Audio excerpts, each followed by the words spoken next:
The Legend of Sleepy Hollow. Found among the papers of the late Diedrich Knickerbocker. A pleasing land of drowsy head it was, of dreams that wave before the half-shut eye, and of gay castles in the clouds that passed, forever flushing round a summer sky. Castle of Indolence. In the bosom of one of those spacious coves which indent the eastern shore of the Hudson, at the broad expansion of the river denominated by the ancient Dutch navigators the Tappan Zee, and where they always prudently shortened sail and implored the protection of St. Nicholas when they crossed, there lies a small market town or rural port, which by some is called Greensburg, but which is more generally and properly known by the name of Tarrytown. This name was given, we are told, in former days, by the good housewives of the adjacent country, from the inveterate propensity of their husbands to linger about the village tavern on market days. Be that as it may, I do not vouch for the fact, but merely advert to it, for the sake of being precise and authentic. Not far from this village, perhaps about 2 miles, there is a little valley or rather lap of land among high hills, which is one of the quietest places in the whole world. A small brook glides through it, with just murmur enough to lull one to repose, and the occasional whistle of a quail or tapping of a woodpecker is almost the only sound that ever breaks in upon the uniform tranquility.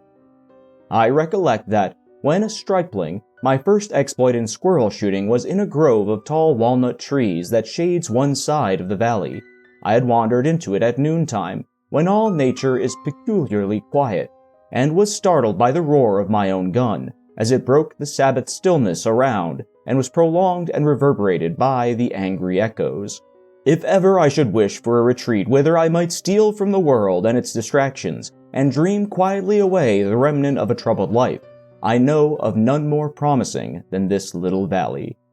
From the listless repose of the place and the peculiar character of its inhabitants, who are descendants from the original Dutch settlers, this sequestered glen has long been known by the name of Sleepy Hollow, and its rustic lads are called the Sleepy Hollow Boys throughout all the neighboring country. A drowsy, dreamy influence seems to hang over the land, and to pervade the very atmosphere. Some say that the place was bewitched by a high German doctor during the early days of the settlement. Others that an old Indian chief, the prophet or wizard of his tribe, held his powwows there before the country was discovered by Master Hendrik Hudson. Certainly it is, the place still continues under the sway of some witching power that holds a spell over the minds of the good people, causing them to walk in a continual reverie. They are given to all kinds of marvelous beliefs, are subject to trances and visions, and frequently see strange sights and hear music and voices in the air. The whole neighborhood abounds with local tales, haunted spots, and twilight superstitions. Stars shoot and meteors glare oftener across the valley than in any other part of the country, and the nightmare, with her whole ninefold, seems to make it the favorite scene of her gambols. The dominant spirit, however, that haunts this enchanted region, and seems to be commander-in-chief of all the powers of the air, is the apparition of a figure on horseback, without a head. It is said by some to be the ghost of a Hessian trooper, whose head had been carried away by a cannonball in some nameless battle during the Revolutionary War, and who is ever and anon seen by the country folk hurrying along in the gloom of night, as if on the wings of the wind. His haunts are not confined to the valley, but extend at times to the adjacent roads, and especially to the vicinity of a church at no great distance. Indeed, certain of the most authentic historians of those parts, who have been careful in collecting and collating the floating facts concerning the specter, allege that the body of the trooper having been buried in the churchyard, the ghost rides forth to the scene of battle in nightly quest of his head, and that the rushing speed with which he sometimes passes along the hollow, like a midnight blast, is owing to his being belated, and in a hurry to get back to the churchyard before daybreak. Such is the general purport of this legendary superstition, which has furnished materials for many a wild story in that region of shadows, and the specter is known at all the country firesides by the name of the Headless Horseman of Sleepy Hollow. It is remarkable that the visionary propensity I have mentioned is not confined to the native inhabitants of the valley, but is unconsciously imbibed by every one who resides there for a time. However wide awake they may have been before they entered that sleepy region, they are sure in a little time to inhale the witching influence of the air and begin to grow imaginative, to dream dreams and see apparitions.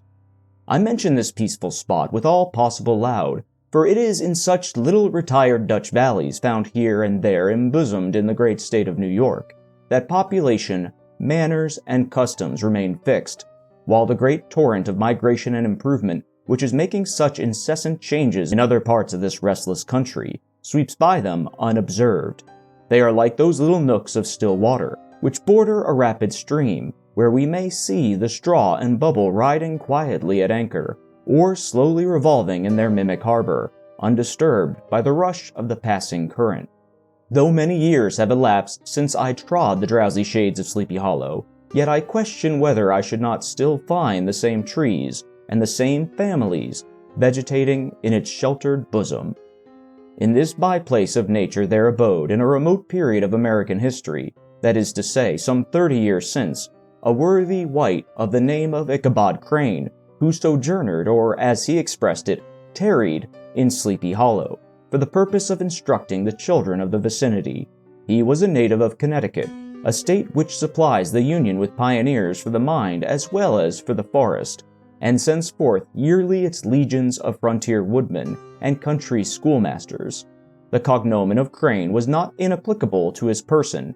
He was tall but exceedingly lank, with narrow shoulders, long arms and legs, hands that dangled a mile out of his sleeves, feet that might have served for shovels, and his whole frame most loosely hung together. His head was small and flat at top, with huge ears, large green glassy eyes, and a long sniped nose, so that it looked like a weathercock perched upon his spindle neck to tell which way the wind blew. To see him striding along the profile of a hill on a windy day, with his clothes bagging and fluttering about him, one might have mistaken him for the genius of famine descending upon the earth, or some scarecrow eloped from a cornfield. His schoolhouse was a low building of one large room, rudely constructed of logs, the windows partly glazed and partly patched with leaves of old copybooks. It was most ingeniously secured at vacant hours, by a withe twisted in the handle of the door, and stakes set against the window shutters, so that though a thief might get in with perfect ease, he would find some embarrassment in getting out, an idea most probably borrowed by the architect Jost van Houten from the mystery of an eel pot. The schoolhouse stood in a rather lonely but pleasant situation, just at the foot of a woody hill, with a brook running close by and a formidable birch tree growing at one end of it. From hence the low murmur of his pupils' voices, conning over their lessons, might be heard in a drowsy summer's day, like the hum of a beehive, interrupted now and then by the authoritative voice of the master, in the tone of menace or command, or, peradventure, by the appalling sound of the birch, as he urged some tardy loiterer along the flowery path of knowledge. Truth to say, he was a conscientious man, and ever bore in mind the golden maxim, spare the rod and spoil the child. Ichabod Crane's scholars certainly were not spoiled. I would not have it imagined, however, that he was one of those cruel potentates of the school who joy in the smart of their subjects. On the contrary, he administered justice with discrimination rather than severity, taking the burden off the backs of the weak and laying it on those of the strong.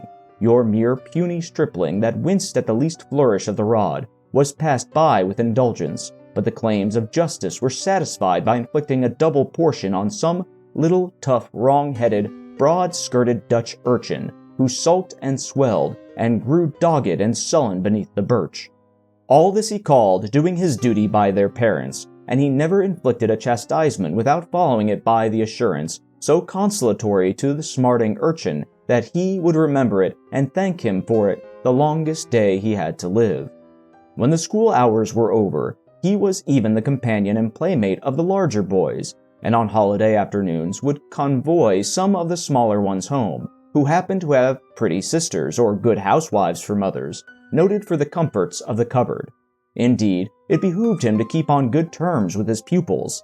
The revenue arising from his school was small, and would have been scarcely sufficient to furnish him with daily bread, for he was a huge feeder, and though lank, had the dilating powers of an anaconda. But to help out his maintenance, he was, according to country custom in those parts, boarded and lodged at the houses of the farmers whose children he instructed. With these he lived successively a week at a time, thus going the rounds of the neighborhood, with all his worldly effects tied up in a cotton handkerchief. That all this might not be too onerous on the purposes of his rustic patrons, who are apt to consider the costs of schooling a grievous burden, and schoolmasters as mere drones, he had various ways of rendering himself both useful and agreeable. He assisted the farmers occasionally in the lighter labors of their farms, helped to make hay, mended the fences, took the horses to water, drove the cows from pasture, and cut wood for the winter fire. He laid aside, too, all the dominant dignity and absolute sway with which he lorded it in his little empire, the school, and became wonderfully gentle and ingratiating. He found favor in the eyes of the mothers by petting the children, particularly the youngest, and like the lion bold, which whilome so magnanimously, the lamb did hold, he would sit with the child on one knee, and rock a cradle with his foot for whole hours together. In addition to his other vocations, he was the singing master of the neighborhood, and picked up many bright shillings by instructing the young folks in psalmody. It was a matter of no little vanity to him on Sundays to take his station in front of the church gallery, with a band of chosen singers, where, in his own mind, he completely carried away the palm from the parson.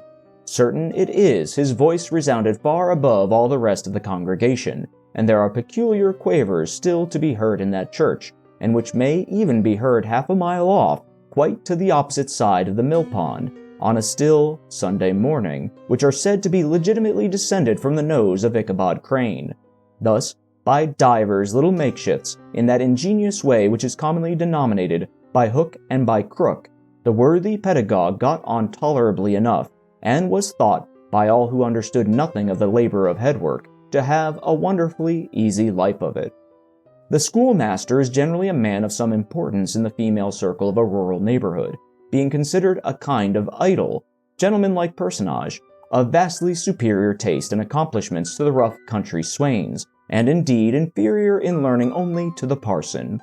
His appearance, therefore, is apt to occasion some little stir at the tea-table of a farmhouse, and the addition of a supernumerary dish of cakes or sweetmeats, or peradventure the parade of a silver teapot, our man of letters, therefore, was peculiarly happy in the smiles of all the country damsels. How he would figure among them in the churchyard, between services on Sundays, gathering grapes for them from the wild vines that overran the surrounding trees, reciting for their amusement all the epitaphs on the tombstones, or sauntering with a whole bevy of them along the banks of the adjacent mill pond, while the more bashful country bumpkins hung sheepishly back, envying his superior elegance and address. From his half-itinerant life also, he was a kind of traveling gazette, carrying the whole budget of local gossip from house to house, so that his appearance was always greeted with satisfaction. He was, moreover, esteemed by the women as a man of great erudition, for he had read several books quite through, and was a perfect master of Cotton Mather's History of New England Witchcraft, in which, by the way, he most firmly and potently believed. He was, in fact, an odd mixture of small shrewdness and simple credulity. His appetite for the marvelous and his powers of digesting it were equally extraordinary, and both had been increased by his residence in this spellbound region. No tale was too gross or monstrous for his capacious swallow. It was often his delight, after his school was dismissed in the afternoon, to stretch himself on the rich bed of clover bordering the little brook that whimpered by his schoolhouse, and there con over old Mather's direful tales, until the gathering dusk of evening made the printed page a mere mist before his eyes. Then, as he wended his way by swamp and stream and awful woodland to the farmhouse where he happened to be quartered, every sound of nature at that witching hour fluttered his excited imagination. The moan of the whippoorwill from the hillside, the boding cry of the tree-toad, that harbinger of storm, the dreary hooting of the screech-owl, or the sudden rustling in the thicket of birds frightened from their roost. The fireflies, too, which sparkled most vividly in the darkest places, now and then startled him, as one of uncommon brightness would stream across his path, and if by chance a huge blockhead of a beetle came winging his blundering flight against him, the poor varlet was ready to give up the ghost, with the idea that he was struck with a witch's token. His only resource on such occasions, either to drown thought or drive away evil spirits, was to sing psalm tunes, and the good people of Sleepy Hollow, as they sat their doors of an evening, were often filled with awe at hearing his nasal melody, in linked sweetness long drawn out, floating from the distant hill or along the dusky road. Another of his sources of fearful pleasure was to pass long winter evenings with the old Dutch wives, as they sat spinning by the fire with a row of apples roasting and sputtering along the hearth, and listening to their marvelous tales of ghosts and goblins, and haunted fields, and haunted brooks, and haunted bridges, and haunted houses, and particularly of the headless horseman, or galloping Hessian of the Hollow, as they sometimes called him. He would delight them equally by his anecdotes of witchcraft, and of the direful omens and portentous sights and sounds in the air, which prevailed in the earlier times of Connecticut, and would frighten them woefully with speculations upon comets and shooting stars, and with the alarming fact that the world did absolutely turn round, and that they were half the time topsy-turvy. But if there was a pleasure in all this, while snugly cuddling in the chimney corner of a chamber that was all of a ruddy glow from the crackling wood fire, and where, of course, no spectre dared to show its face, it was dearly purchased by the terrors of his subsequent walk homewards. What fearful shapes and shadows beset his path, amidst the dim and ghastly glare of a snowy night. With what wistful look did he eye every trembling ray of light streaming across the waste fields from some distant window. How often he was appalled by some shrub covered with snow, which, like a sheeted spectre, beset his very path. How often did he shrink with curdling awe at the sound of his own steps on the frosty crust beneath his feet, and dread to look over his shoulder, lest he should behold some uncouth being trampling close behind him. And how often was he thrown into complete dismay by some rushing blast, howling among the trees in the idea that it was the galloping Hessian on one of his nightly scourings.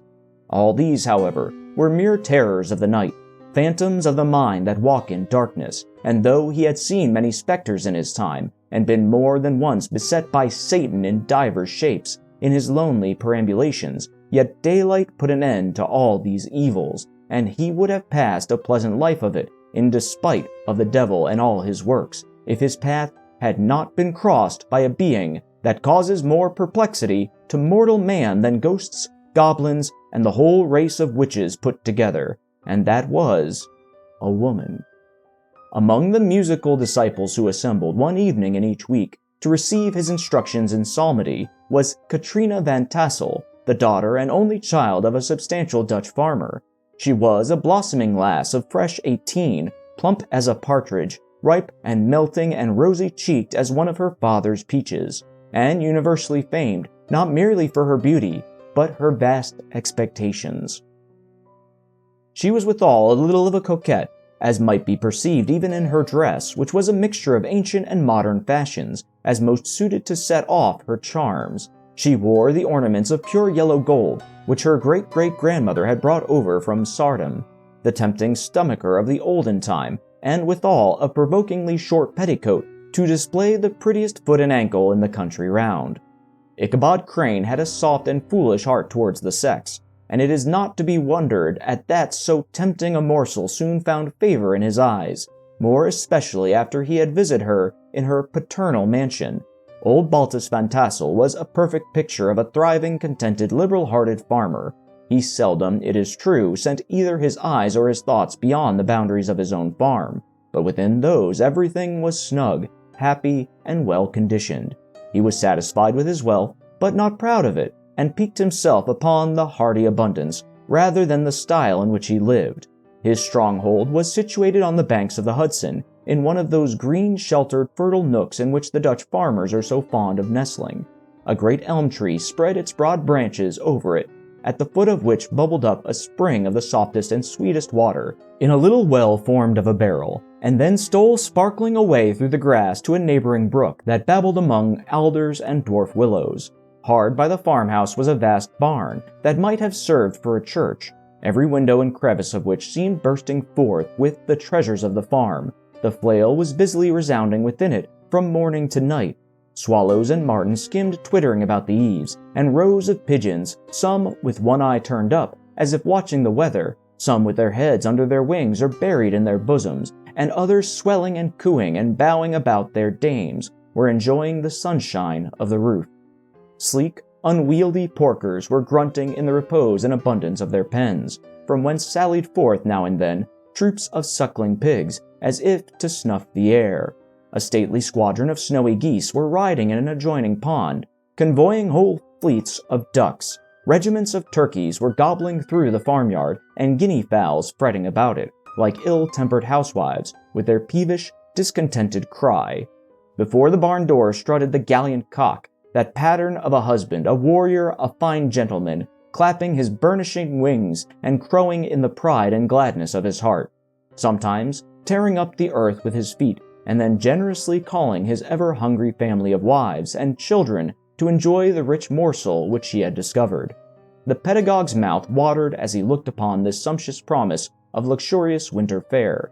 In his devouring mind's eye, he pictured to himself every roasting pig running about with a pudding in his belly and an apple in his mouth. The pigeons were snugly put to bed in a comfortable pie, and tucked in with a coverlet of crust. The geese were swimming in their own gravy, and the ducks pairing cozily in dishes, like snug married couples with a decent competency of onion sauce. In the porkers he saw carved out the future sleek side of bacon and juicy, relishing ham. Not a turkey, but he beheld daintily trussed up, with its gizzard under its wing, and peradventure a necklace of savory sausages, and even bright Chanticleer himself lay sprawling on his back in a side dish, with uplifted claws as if craving that quarter which his chivalrous spirit disdained to ask while living. As the enraptured Ichabod fancied all this, and as he rolled his great green eyes over the fat meadow lands, the rich fields of wheat, of rye, of buckwheat, and Indian corn, and the orchard burdened with ruddy fruit, which surrounded the warm tenement of Van Tassel, his heart yearned after the damsel who was to inherit these domains, and his imagination expanded with the idea how they might be readily turned into cash, and the money invested in immense tracts of wild land, and shingle palaces in the wilderness. Nay, his busy fancy already realized his hopes, and presented to him the blooming Katrina, with a whole family of children, mounted on the top of a wagon loaded with household trumpery, with pots and kettles dangling beneath, and he beheld himself bestriding a pacing mare, with a colt at her heels, setting out for Kentucky, Tennessee, or the Lord knows where. When he entered the house, the conquest of his heart was complete. It was one of those spacious farmhouses with high-ridged but lowly sloping roofs, built in the style handed down from its first Dutch settlers, the low projecting eaves forming a piazza among the front, capable of being crossed up in bad weather. Under this were hung flails, harness, various utensils of husbandry, and nets for fishing in the neighboring river. Benches were built along the sides for summer use, and a great spinning wheel at one end, and a churn at the other, showed the various uses to which this important porch might be devoted. From this piazza the wandering Ichabod entered the hall, which formed the center of the mansion, and the place of usual residence. Here rows of resplendent pewter, ranged on a long dresser, dazzled his eyes. In one corner stood a huge bag of wool, ready to be spun. In another, a quantity of linsey-woolsey, just from the loom. Ears of Indian corn and strings of dried apples and peaches hung in gay festoons along the walls, mingled with the gaud of red peppers, and a door left ajar gave him a peep into the best parlor, where the claw-footed chairs and dark mahogany tables shone like mirrors, and irons, with their accompanying shovel and tongs, glistened from their covert of asparagus tops. Mock oranges and conch shells decorated the mantelpiece. Strings of various colored bird eggs were suspended above it. A great ostrich egg was hung from the center of the room, and a corner cupboard, knowingly left open, displayed immense treasures of old silver and well-mended china. From the moment Ichabod laid his eyes upon these regions of delight, the peace of his mind was at an end, and his only study was how to gain the affections of the peerless daughter of Van Tassel. In this enterprise, however, he had more real difficulties than generally fell to the lot of knight-errant of yore, who seldom had anything but giants, enchanters, fiery dragons, and such like easily conquered adversaries to contend with, and had to make his way merely through gates of iron and brass and walls of adamant to the castle keep, where the lady of his heart was confined, all which he achieved as easily as a man would carve his way to the center of a Christmas pie, and then the lady gave him her hand as a matter of course. Ichabod, on the contrary, had to win his way to the heart of a country coquette, beset with a labyrinth of whims and caprices, which were forever presenting new difficulties and impediments, and he had to encounter a host of fearful adversaries of real flesh and blood, the numerous rustic admirers who beset every portal to her heart, keeping a watchful and angry eye upon each other, but ready to fly out in the common cause against any new competitor. Among these, the most formidable was a burly, roaring, roistering blade of the name of Abraham, or according to the Dutch abbreviation, Brom van Brunt, the hero of the country round, which rang with his feats of strength and hardihood. He was broad-shouldered and double-jointed, with short curly black hair, and a bluff but not unpleasant countenance, having a mingled air of fun and arrogance.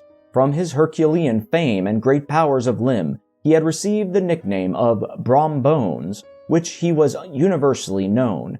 He was famed for great knowledge and skill in horsemanship, being as dexterous on horseback as a Tartar. He was foremost at all races and cockfights, and, with the ascendancy which bodily strength always acquires in rustic life, was the umpire in all disputes, setting his hat on one side and giving his decisions with an air and tone that admitted of no gainsay or appeal. He was always ready for either a fight or a frolic, but had more mischief than ill will in his composition, and with all his overbearing roughness, there was a strong dash of waggish good humor at bottom. He had 3 or 4 boon companions who regarded him as their model, and at the head of whom he scoured the country, attending every scene of feud or merriment for miles round.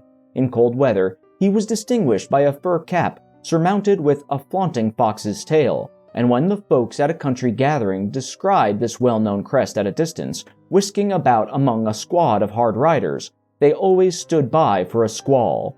Sometimes his crew would be heard dashing along past the farmhouses at midnight, with whoop and hollow, like a troop of Don Cossacks, and the old dames, startled out of their sleep, would listen for a moment till the hurry-scurry had clattered by, and then exclaim, "Aye, there goes Brom Bones and his gang." The neighbors looked upon him with a mixture of awe, admiration, and goodwill, and when any madcap prank or rustic brawl occurred in the vicinity, always shook their heads and warranted Brom Bones was at the bottom of it. This rantipole hero had for some time singled out the blooming Katrina for the object of his uncouth gallantries, and though his amorous toyings were something like the gentle caresses and endearments of a bear, yet it was whispered that she did not altogether discourage his hopes. Certain it is, his advances were signals for rival candidates to retire, who felt no inclination to cross a lion in his amours, insomuch that when his horse was seen tied to Van Tassel's palling on a Sunday night, a sure sign that his master was courting, or, as it is termed, sparking, within all other suitors passed by in despair, and carried the war into their quarters. Such was the formidable rival with whom Ichabod Crane had to contend, and, considering all things, a stouter man than he would have shrunk from the competition, and a wiser man would have despaired. He had, however, a happy mixture of pliability and perseverance in his nature. He was in form and spirit like a supple jack, yielding but tough. Though he bent, he never broke, and though he bowed beneath the slightest pressure, yet the moment it was away, jerk. He was as erect and carried his head as high as ever. To have taken the field openly against his rival would have been madness, for he was not a man to be thwarted in his amours, any more than that stormy lover Achilles. Ichabod, therefore, made his advances in a quiet and gently insinuating manner. Under cover of his character of singing master, he made frequent visits at the farmhouse. Not that he had anything to apprehend from the meddlesome interference of parents, which is so often a stumbling block in the path of lovers. Balt Van Tassel was an easily indulgent soul. He loved his daughter better than his pipe, and, like a reasonable man and an excellent father, let her have her way in everything. His notable little wife, too, had enough to do to attend to her housekeeping and manage her poultry, for, as she sagely observed, ducks and geese are foolish things and must be looked after, but girls can take care of themselves. Thus, while the busy dame bustled about the house, or plied her spinning wheel at one end of the piazza, honest Balt would sit smoking his evening pipe at the other, watching the achievements of a little wooden warrior who, armed with a sword in each hand, was most valiantly fighting the wind on the pinnacle of the barn. In the meantime, Ichabod would carry on his suit with the daughter by the side of the spring under the great elm, or sauntering along in the twilight, that hour so favorable to the lover's eloquence. I profess not to know how women's hearts are wooed and won. To me, they have always been matters of riddle and admiration. Some seem to have but one vulnerable point or door of access, while others have 1,000 avenues and may be captured in 1,000 different ways. It is a great triumph of skill to gain the former, but a still greater proof of generalship to maintain possession of the latter, for a man must battle for his fortress at every door and window. He who wins 1,000 common hearts is therefore entitled to some renown, but he who keeps undisputed sway over the heart of a coquette is indeed a hero. Certainly it is. This was not the case with the redoubtable Brom Bones, and from the moment Ichabod Crane made his advances, the interests of the former evidently declined. His horse was no longer seen tied to the palings on Sunday nights, and a deadly feud gradually arose between him and the preceptor of Sleepy Hollow. Brom, who had a degree of rough chivalry in his nature, would fain have carried matters to open warfare, and have settled their pretensions to the lady according to the mode of those most concise and simple reasoners, the knights-errant of yore, by single combat. But Ichabod was too conscious of the superior might of his adversary to enter the lists against him. He had overheard a boast of Bones, that he would double the schoolmaster up and lay him on a shelf of his own schoolhouse, and he was too wary to give him an opportunity. There was something extremely provoking in this obstinately pacific system. It left Brom no alternative but to draw upon the funds of rustic waggery in his disposition, and to play off boorish practical jokes upon his rival. Ichabod became the object of whimsical persecution to Bones and his gang of rough riders. They harried his hitherto peaceful domains, smoked out his singing school by stopping up the chimney, broke into the schoolhouse at night, in spite of its formidable fastenings of withe and window stakes, and turned everything topsy-turvy, so that the schoolmaster began to think all the witches in the country held their meetings there. But what was still more annoying, Brom took all opportunities of turning him into ridicule in presence of his mistress, and had a scoundrel dog whom he taught to whine in the most ludicrous manner, and introduced as a rival of Ichabod's to instruct her in psalmody. In this way, matters went on for some time without producing any material effect on the relative situations of the contending powers. On a fine autumnal afternoon, Ichabod, in pensive mood, sat enthroned on the lofty stool from whence he usually watched all the concerns of his little literary realm. In his hand he swayed a ferule, that scepter of despotic power. The birch of justice reposed on 3 nails behind the throne, a constant terror to evildoers, while on the desk before him might be seen sundry contraband articles and prohibited weapons detected upon the persons of idle urchins, such as half-munched apples, pop-guns, whirligigs, fly-cages, and whole legions of rampant little paper gamecocks. Apparently there had been some appalling act of justice recently inflicted, for his scholars were all busily intent upon their books, or slyly whispering behind them with one eye kept upon the master, and a kind of buzzing stillness reigned throughout the schoolroom. It was suddenly interrupted by the appearance of a negro in tow-cloth jacket and trousers, a round-crowned fragment of a hat, like the cap of Mercury, and mounted on the back of a ragged, wild, half-broken colt, which he managed with a rope by way of halter. He came clattering up to the school door with an invitation to Ichabod to attend a merrymaking or quilting frolic to be held that evening at Mynheer Van Tassel's, and having delivered his message with that air of importance and effort at fine language which a negro is apt to display on petty embassies of the kind, he dashed over the brook and was seen scampering away up the hollow, full of the importance and hurry of his mission. All was now bustle and hubbub in the late quiet schoolroom. The scholars were hurried through their lessons without stopping at trifles. Those who were nimble skipped over half with impunity, and those who were tardy had a smart application now and then in the rear to quicken their speed or help them over a tall word. Books were flung aside without being put away on the shelves. Inkstands were overturned, benches thrown down, and the whole school was turned loose an hour before the usual time, bursting forth like a legion of young imps, yelping and racketing about the green in joy at their early emancipation. The gallant Ichabod now spent at least an extra half-hour at his toilet, brushing and furbishing up his best and indeed only suit of rusty black, and arranging his locks by a bit of broken looking-glass that hung up in the schoolhouse, that he might make his appearance before his mistress in the true style of a cavalier. He borrowed a horse from the farmer with whom he was domiciliated, a choleric old Dutchman of the name of Hans von Ripper, and thus gallantly mounted, issued forth like a knight-errant in quest of adventures. But it is meet I should, in the true spirit of romantic story, give some account of the looks and equipments of my hero and his steed. The animal he bestrode was a broken-down plough-horse that had outlived almost everything but its viciousness. He was gaunt and shagged, with a ewe neck and a head like a hammer. His rusty mane and tail were tangled and knotted with burrs. One eye had lost its pupil and was glaring and spectral, but the other had the gleam of a genuine devil in it. Still, he must have had fire and metal in his day, if we may judge from the name he bore of Gunpowder. He had, in fact, been a favorite steed of his master's, the choleric Von Ripper, who was a furious rider, and had infused very probably some of his own spirit into the animal, for old and broken down as he looked, there was more of the lurking devil in him than any young filly in the country. Ichabod was a suitable figure for such a steed. He rode with short stirrups, which brought his knees nearly up to the pommel of the straddle. His sharp elbows stuck out like grasshoppers. He carried his whip perpendicularly in his hand, like a scepter, and his horse jogged on. The motion of his arms was not unlike the flapping of a pair of wings. A small wool hat rested on the top of his nose, for so his scanty strip of forehead might be called, and the skirts of his black coat fluttered out almost to the horse's tail. Such was the appearance of Ichabod and his steed as they shambled out of the gate of Hans von Ripper, and it was altogether such an apparition as is seldom to be met with in broad daylight. It was, as I have said, a fine autumnal day.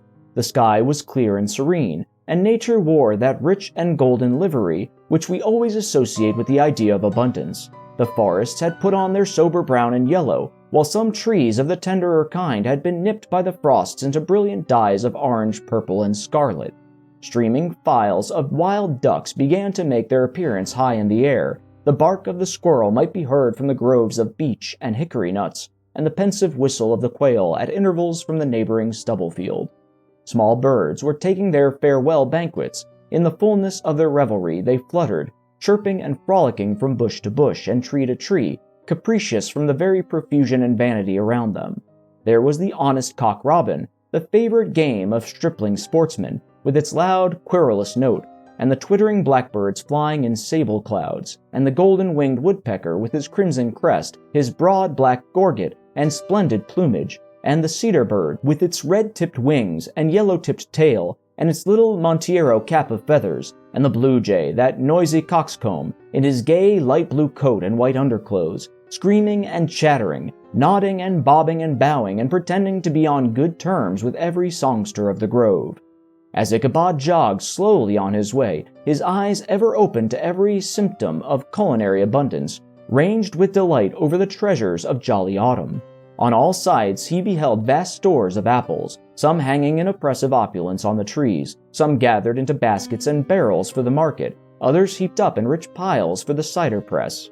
Further on, he beheld great fields of Indian corn, with its golden ears peeping from their leafy coverts, and holding out the promise of cakes and hasty pudding, and the yellow pumpkins lying beneath them, turning up their fair round bellies to the sun, and giving ample prospects of the most luxurious of pies. And anon he passed the fragrant buckwheat fields, breathing the odor of the beehive, and as he beheld them, soft anticipations stole over his mind of dainty slapjacks, well buttered and garnished with honey or treacle by the delicate little dimpled hand of Katrina Van Tassel. Thus, feeding his mind with many sweet thoughts and sugared suppositions, he journeyed along the sides of a range of hills which looked out upon some of the goodliest scenes of the mighty Hudson. The sun gradually wheeled his broad disk down in the west. The wide bosom of the Tappan Zee lay motionless and glassy, excepting that here and there a gentle undulation waved and pronged the blue shadow of the distant mountain. A few amber clouds floated in the sky, without a breath of air to move them. The horizon was of fine golden tint, changing gradually into a pure apple green, and from that into the deep blue of the mid-heaven. A slanting ray lingered on the woody crests of the precipices that overhung some parts of the river, giving greater depth to the dark gray and purple of their rocky sides. A sloop was loitering in the distance, dropping slowly down with the tide, her sail hanging uselessly against the mast, and as the reflection of the sky gleamed along the still water, it seemed as if the vessel was suspended in the air. It was toward evening that Ichabod arrived at the castle of Heer Van Tassel, which he found thronged with the pride and flower of the adjacent country. Old farmers, a spare leathern-faced race, in homespun coats and breeches, blue stockings, huge shoes, and magnificent pewter buckles, their brisk, withered little dames in close-crimped caps, long-waisted short gowns, homespun petticoats, with scissors and pincushions, and gay calico pockets hanging on the outside. Buxom lasses, almost as antiquated as their mothers, excepting where a straw hat, a fine ribbon, or perhaps a white frock gave symptoms of city innovation. The sons in short, square-skirted coats, with rows of stupendous brass buttons, and their hair generally queued in the fashion of the times, especially if they could procure an eel skin for the purpose, it being esteemed throughout the country as a potent nourisher and strengthener of the hair. Brom Bones, however, was the hero of the scene, having come to the gathering on his favorite steed, Daredevil, a creature like himself, full of mettle and mischief, and which no one but himself could manage. He was, in fact, noted for preferring vicious animals, given to all kinds of tricks which kept the rider in constant risk of his neck, for he held a tractable, well-broken horse as unworthy of a lad of spirit. Fain would I pause to dwell upon the world of charms that burst upon the enraptured gaze of my hero as he entered the state parlor of Van Tassel's mansion, not those of the bevy of buxom lasses with their luxurious display of red and white, but the ample charms of a genuine Dutch country tea-table in the sumptuous time of autumn. Such heaped-up platters of cakes of various and almost indescribable kinds, known only to experienced Dutch housewives.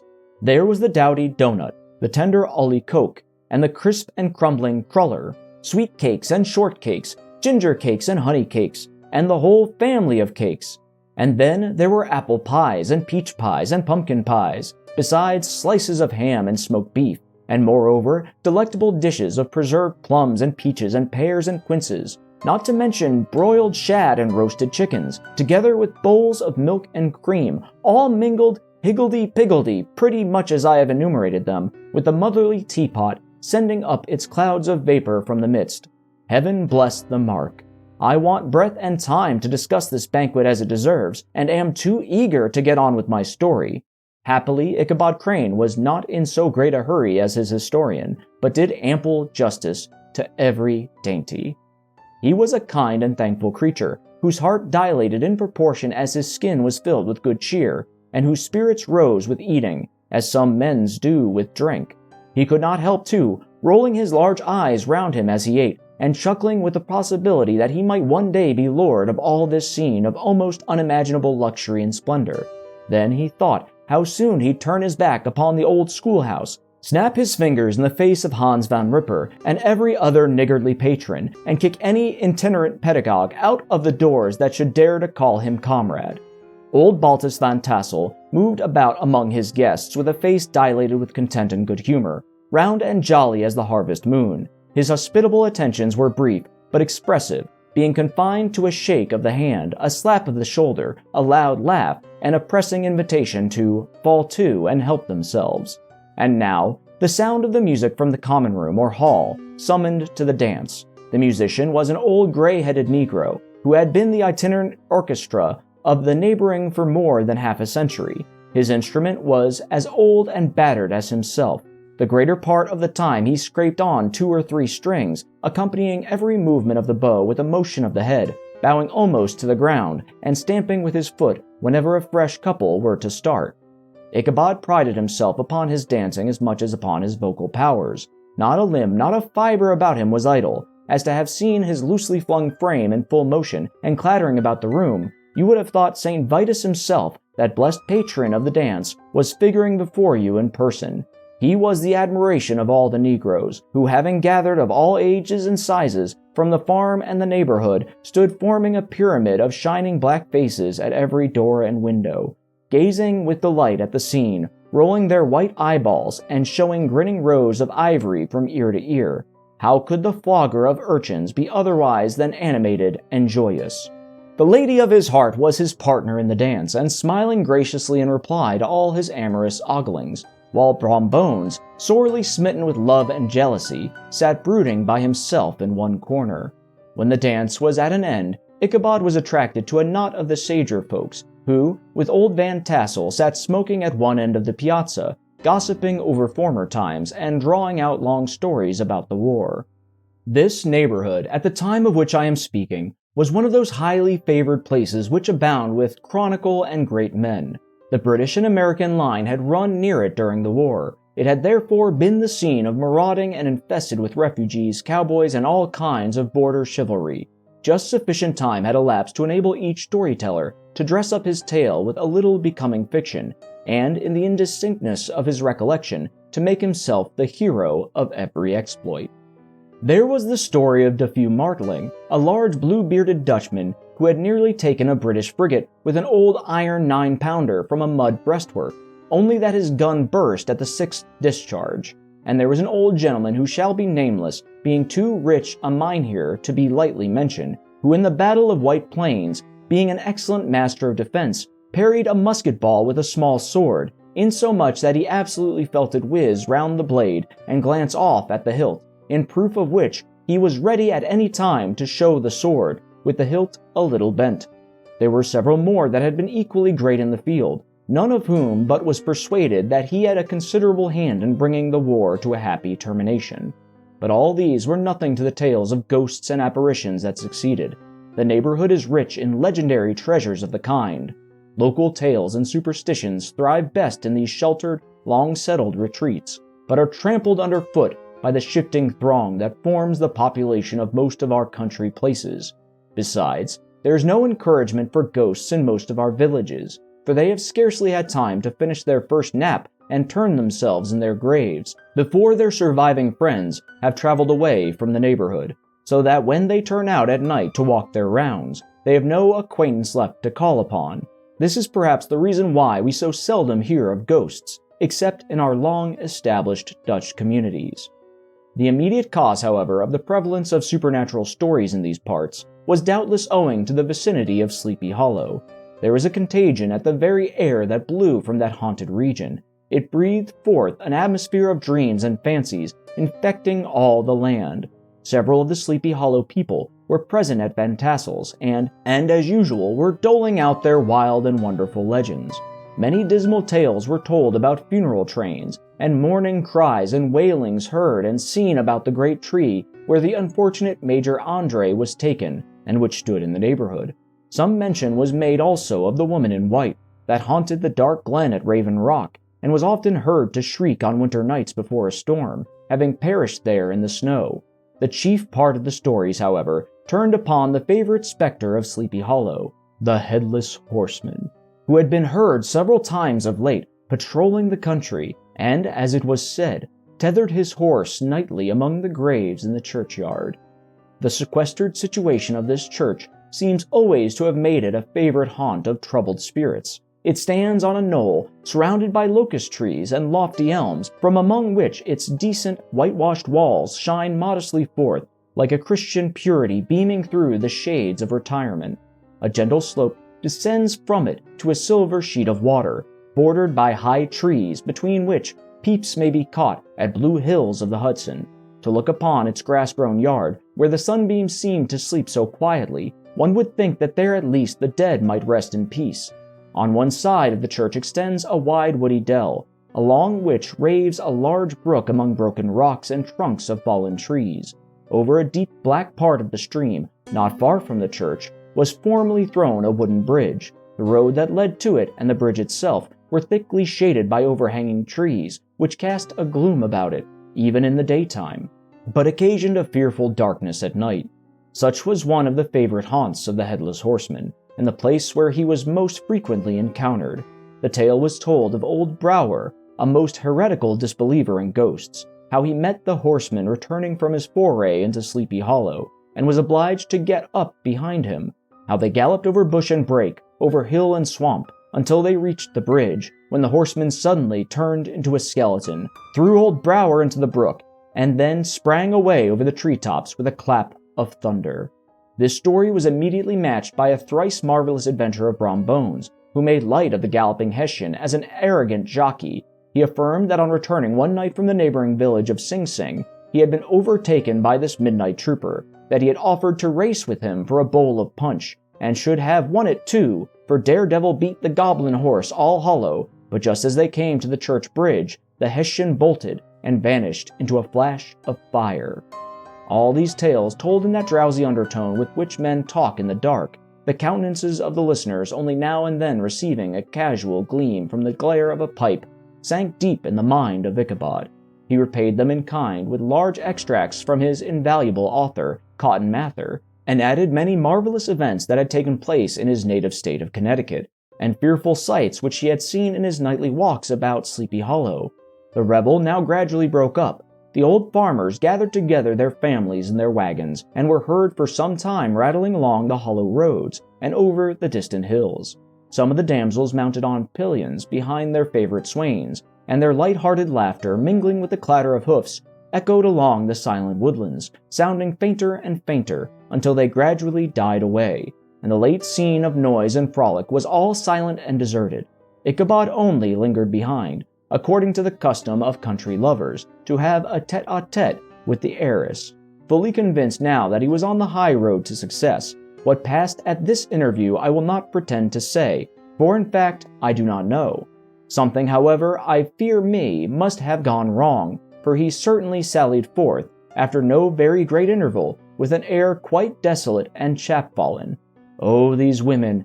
These women! Could that girl have been playing off any of her coquettish tricks? Was her encouragement of the poor pedagogue all a mere sham to secure her conquest of his rival? Heaven only knows, not I. Let it suffice to say, Ichabod stole forth with the air of one who had been sacking a hen roost, rather than a fair lady's heart. Without looking to the right or left to notice the scene of rural wealth, on which he so often gloated, he went straight to the stable, and with several hearty cuffs and kicks roused his steed most uncourteously from the comfortable quarters in which he was soundly sleeping, dreaming of mountains of corn and oats, and whole valleys of timothy and clover. It was the very witching time of night that Ichabod, heavy-hearted and crestfallen, pursued his travels homewards, along the sides of the lofty hills which rise above Tarrytown, and which he had traversed so cheerily in the afternoon. The hour was as dismal as himself. Far below him the Tappan Zee spread its dusky and indistant waste of waters, with here and there the tall mast of a sloop riding quietly at anchor under the land. In the dead hush of midnight he could even hear the barking of the watchdog from the opposite shore of the Hudson, but it was so vague and faint as only to give an idea of his distance from this faithful companion of man. Now and then, too, the long-drawn crowding of a cock, accidentally awakened, would sound far, far off from some farmhouse away among the hills, but it was like a dreaming sound in his ear. No signs of life occurred near him, but occasionally the melancholy chirp of a cricket, or perhaps the guttural twang of a bullfrog from a neighboring marsh, as if sleeping uncomfortably and turning suddenly in his bed. All the stories of ghosts and goblins that he had heard in the afternoon now came crowding upon his recollection. The night grew darker and darker. The stars seemed to sink deeper in the sky, and driving clouds occasionally hid them from his sight. He had never felt so lonely and dismal. He was, moreover, approaching the very place where many of the scenes of the ghost stories had been laid. In the center of the road stood an enormous tulip tree, which towered like a giant above all the other trees of the neighborhood, and formed a kind of landmark. Its limbs were gnarled and fantastic, large enough to form trunks of ordinary trees, twisting down almost to the earth, and rising again into the air. It was connected with the tragical story of the unfortunate Andre, who had been taken prisoner hard by, and was universally known by the name of Major Andre's tree. The common people regarded it with a mixture of respect and superstition, partly out of sympathy for the fate of its ill-starred namesake, and partly from the tales of strange sights and doleful lamentations told concerning it. As Ichabod approached this fearful tree, he began to whistle. He thought his whistle was answered. It was but a blast sweeping sharply through the dry branches. As he approached a little nearer, he thought he saw something white, hanging in the midst of the tree. He paused and ceased whistling, but, on looking more narrowly, perceived that it was a place where the tree had been scathed by lightning, and the white wood laid bare. Suddenly he heard a groan. His teeth chattered, and his knees smote against the saddle. It was but the rubbing of one huge bough upon another, as they were swayed about by the breeze. He passed the tree in safety, but new perils lay before him. About 200 yards from the tree, a small brook crossed the road and ran into a marshy and thickly wooded glen known by the name of Wiley's Swamp. A few rough logs laid side by side served for a bridge over this stream. On that side of the road where the brook entered the wood, a group of oaks and chestnuts, matted thick with wild grapevines, threw a cavernous gloom over it. To pass this bridge was the severest trial. It was at this identical spot that the unfortunate Andre was captured, and under the covert of those chestnuts and vines were the sturdy yeomen concealed who surprised him. This has ever since been considered a haunted stream, and fearful are the feelings of the schoolboy who has to pass it alone after dark. As he approached the stream, his heart began to thump. He summoned up, however, all his resolution. He gave his horse half a score of kicks in the ribs and attempted to dash briskly across the bridge, but instead of starting forward, the perverse old animal made a lateral movement and ran broadside against the fence. Ichabod, whose fears increased with the delay, jerked the reins on the other side and kicked lustily with the contrary foot. It was all in vain. His steed started, it is true, but it was only to plunge to the opposite side of the road into a thicket of brambles and alder bushes. The schoolmaster now bestowed both whip and heel upon the starveling ribs of old Gunpowder, who dashed forward, snuffling and snorting, but came to a stand just by the bridge, with a suddenness that had nearly sent his rider sprawling over his head. Just at this moment, a plarshy tramp by the side of the bridge caught the sensitive ear of Ichabod. In the dark shadow of the grove, on the margin of the brook, he beheld something huge, misshapen and towering. It stirred not, but seemed gathered up in the gloom, like some gigantic monster, ready to spring upon the traveler. The hair of the affrighted pedagogue rose upon his head with terror. What was to be done? To turn and fly was now too late, and besides, what chance was there of escaping ghost or goblin, if such it was, which could ride upon the wings of the wind? Summoning up, therefore, a show of courage, he demanded in stammering accents, "Who are you?" He received no reply. He repeated his demand in a still more agitated voice. Still, there was no answer. Once more he cudgeled the sides of the inflexible Gunpowder, and shutting his eyes broke forth with involuntary fervor into a psalm tune. Just then, the shadowy object of alarm put itself in motion, and with a scramble and a bound stood at once in the middle of the road. Though the night was dark and dismal, yet the form of the unknown might now in some degree be ascertained. He appeared to be a horseman of large dimensions, and mounted on a black horse of powerful frame. He made no offer of molestation or sociability, but kept aloof on one side of the road, jogging along on the blind side of old Gunpowder, who had now got over his fright and waywardness.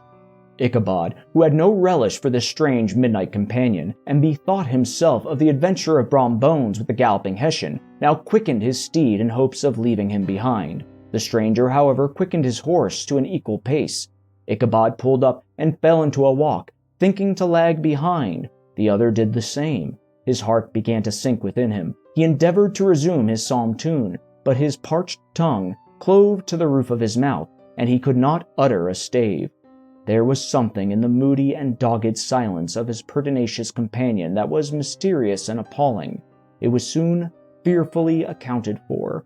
On mounting a rising ground which brought the figure of his fellow traveler in relief against the sky, gigantic in height and muffled in a cloak, Ichabod was horror-struck on perceiving that he was headless. But his horror was still more increased on observing that the head, which should have rested on his shoulders, was carried before him on the pommel of his saddle. His terror rose to desperation. He rained a shower of kicks and blows upon Gunpowder, hoping by a sudden movement to give his companion the slip, but the spectre started full jump with him. Away then they dashed through thick and thin, stones flying and sparks flashing at every bound. Ichabod's flimsy garments fluttered in the air as he stretched his long, lank body away over his horse's head, in the eagerness of his flight. They had now reached the road which turns off to Sleepy Hollow, but Gunpowder, who seemed possessed with a demon, instead of keeping up it, made an opposite turn, and plunged headlong downhill to the left. This road leads through a sandy hollow shaded by trees for a quarter of a mile, where it crosses the bridge famous in goblin story. and just beyond swells the green knoll on which stands the whitewashed church. As yet the panic of the steed had given his unskillful rider an apparent advantage in the chase, but just as he had got halfway through the hollow, the girths of the saddle gave way, and he felt it slipping from under him. He seized it by the pommel and endeavored to hold it firm, but in vain, and had just time to save himself by clasping old Gunpowder round the neck, when the saddle fell to the earth, and he heard it trampled underfoot by his pursuer.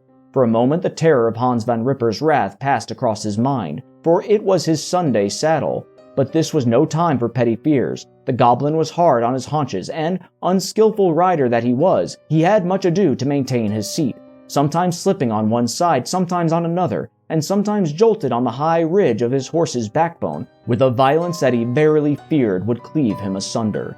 An opening in the trees now cheered him with the hopes that the church bridge was at hand. The wavering reflection of a silver star in the bosom of the brook told him that he was not mistaken.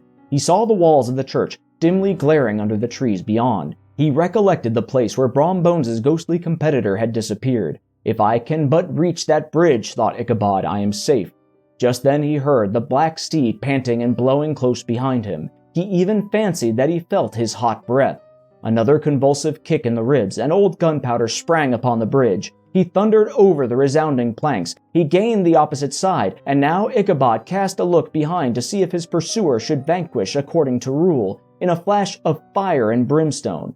Just then he saw the goblin rising in his stirrups, and in the very act of hurling his head at him. Ichabod endeavored to dodge the horrible missile, but too late. It encountered his cranium with a tremendous crash. He was tumbled headlong into the dust, and Gunpowder, the black steed, and the goblin rider passed by like a whirlwind. The next morning the old horse was found without his saddle, and with the bridle under his feet, soberly cropping the grass at his master's gate. Ichabod did not make his appearance at breakfast. Dinner hour came, but no Ichabod. The boys assembled at the schoolhouse and strolled idly about the banks of the brook, but no schoolmaster. Hans Van Ripper now began to feel some uneasiness about the fate of poor Ichabod and his saddle. An inquiry was set on foot, and after diligent investigation, they came upon his traces. In one part of the road leading to the church was found the saddle trampled in the dirt. The tracks of horses' hooves, deeply dented in the road, and evidently at furious speed, were traced to the bridge, beyond which, on the bank of a broad part of the brook, where the water ran deep and black, was found the hat of the unfortunate Ichabod, and close beside it, a shattered pumpkin. The brook was searched, but the body of the schoolmaster was not to be discovered. Hans Van Ripper, as executor of his estate, examined the bundle which contained all his worldly effects. They consisted of 2 shirts and a half, 2 socks for the neck, a pair of 2 worsted stockings, an old pair of corduroy small clothes, a rusty razor, a book of psalm tunes full of dog's ears, and a broken pitch pipe. As to the books and furniture of the schoolhouse, they belonged to the community, excepting Cotton Mather's History of Witchcraft, and a New England almanac, and a book of dreams and fortune-telling, in which last was a sheet of foolscap, much scribbled and blotted in several fruitless attempts to make a copy of verses in honor of Katrina Van Tassel. These magic books and the poetic scrawl were forthwith consigned to the flames by Hans Van Ripper, who, from that time forward, determined to send his children no more to school, observing that he never knew any good come of this same reading and writing. Whatever money the schoolmaster possessed, and he had received his quarter's pay but a day or 2 before, he must have had about his person at the time of his disappearance. The mysterious event caused much speculation at the church on the following Sunday. Knots of gazers and gossips were collected in the churchyard, at the bridge, and at the spot where the hat and pumpkin had been found. The stories of Brower, of Bones, and a whole budget of others were called to mind, and when they had diligently considered them all and compared them with the symptoms of the present case, they shook their heads and came to the conclusion that Ichabod had been carried off by the galloping Hessian. As he was a bachelor and in nobody's debt, nobody troubled his head any more about him. The school was removed to a different quarter of the hollow, and another pedagogue reigned in his stead. It is true, an old farmer, who had been down to New York on a visit several years after, and from whom this account of the ghostly adventure was received, brought home the intelligence that Ichabod Crane was still alive, and that he had left the neighborhood partly through fear of the goblin and Hans Van Ripper, and partly in mortification at having been suddenly dismissed by the heiress, that he had changed his quarters to a distant part of the country, had kept school and studied law at the same time, and had been admitted to the bar, turned politician, electioneered, written for the newspapers, and finally had been made a justice of the 10-pound court.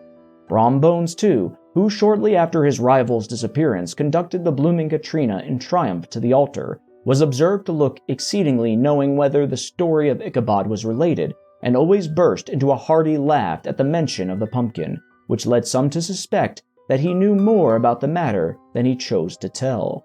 The old country wives, however, who are the best judges of these matters, maintain to this day that Ichabod was spirited away by supernatural means, and it is a favorite story often told about the neighborhood round the winter evening fire. The bridge became more than ever an object of superstitious awe, and that may be the reason why the road has been altered of late years, so as to approach the church by the border of the mill pond. The schoolhouse, being deserted, soon fell to decay, and was reported to be haunted by the ghost of the unfortunate pedagogue, and the plowboy, loitering homeward of a still summer evening, has often fancied his voice at a distance, chanting a melancholy psalm tune among the tranquil solitudes of Sleepy Hollow.